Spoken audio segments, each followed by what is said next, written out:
क्या आप कभी ऐसे घर में गए हैं जहां हवा चलने से पहले ही दरवाजे खुद खुल जाएं?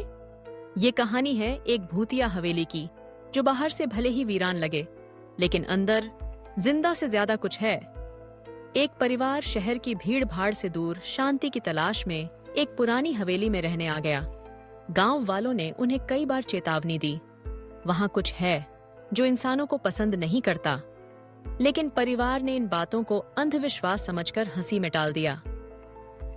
शुरुआती कुछ दिन बिल्कुल सामान्य थे, मगर फिर सब बदलने लगा। रात के तीसरे पहर में घर की सीढ़ियां खुद ब खुद चरमराने लगतीं। दीवारों से जैसे किसी के खरोंचने की आवाज आती, बंद खिड़कियां अपने आप खुलने लगतीं, और हर कोई महसूस करने लगा कि कोई उन्हें देख रहा है। सबसे पहले डर का सामना किया छोटे बेटे रोहन ने। उसने हवेली के एक सुनसान कमरे में एक लड़की को देखा। सफेद कपड़े, बिखरे बाल और बिना पलकें झपकाए, बस एक अजीब मुस्कान। उसने कहा, तुम मेरे साथ खेलोगे?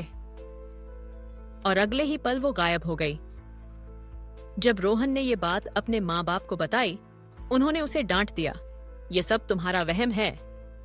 पर अगले ही दिन रात 2 बजे पिताजी को लगा जैसे कोई उनके कमरे में है। उन्होंने उठकर देखा, अंधेरे में एक छाया दीवार से लिपटी हुई, और वो धीरे धीरे उनकी ओर बढ़ रही थी।